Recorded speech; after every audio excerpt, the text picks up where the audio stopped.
Hello guys, welcome back to my YouTube channel. আপনারা প্রত্যেকেই জানেন যে ইন্ডিয়ান গ্যাস সিএসসির মাধ্যমে এর আগে বুকিং হতো। 2-1 মাস থেকে সমস্যা হচ্ছে যে ইন্ডিয়ান গ্যাস আপনার সিএসসির মাধ্যমে বুকিং এখন হচ্ছে না। রিজন কি কারণে হচ্ছে না?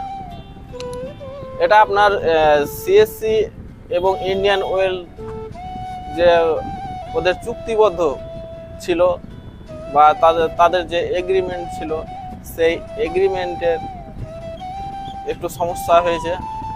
তার জন্য ইন্ডিয়ান অয়েল অ্যাপস এই বুকিংটা আপনার বন্ধ রেখেছে।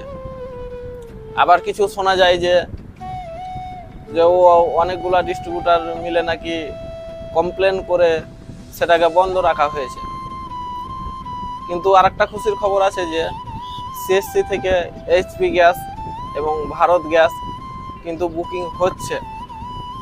আর সবচেয়ে বড় ভালো কথা যে আপনার খুব শিগগির Indian oil and gas booking আবার শুরু হবে। সামনে একটু অপেক্ষা করুন, ইন্ডিয়ান গ্যাস আবার সিএসসির মাধ্যমে বুকিং হবে। আই হোপ আপনারা বুঝতে পেরেছেন। আর উজ্জ্বলা যোজনা নিউ গ্যাস কানেকশন নিয়ে যারা কনফিউজে আছেন যে হবে কি হবে না, আর পাবো কি পাবো না, উজ্জ্বলা গ্যাস কানেকশন আপনার হবে। আর উজ্জ্বলা গ্যাস কানেকশন নেওয়ার জন্য সবচেয়ে প্রবলেম হচ্ছে দাঁড়াচ্ছে কোন জায়গায়? সবচেয়ে উজ্জ্বলা গ্যাস কানেকশন নেওয়ার জন্য বিশেষ দরকার হচ্ছে ডকুমেন্ট।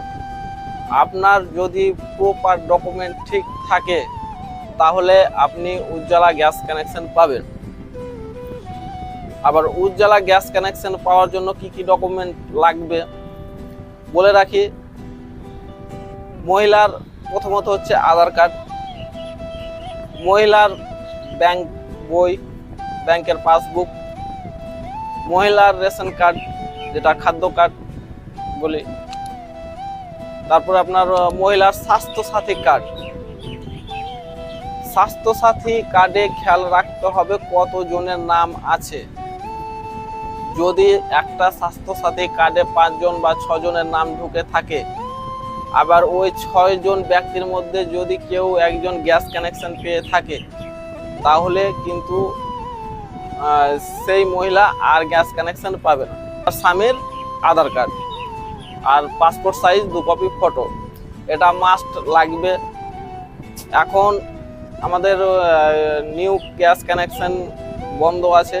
যারা গ্যাস কানেকশন নেবেন তারা ডকুমেন্ট ঠিক করে রাখুন। যখন আপনার গ্যাস কানেকশন শুরু হবে আপনি ডিস্ট্রিবিউটারের কাছে গিয়ে জমা করতে পারেন।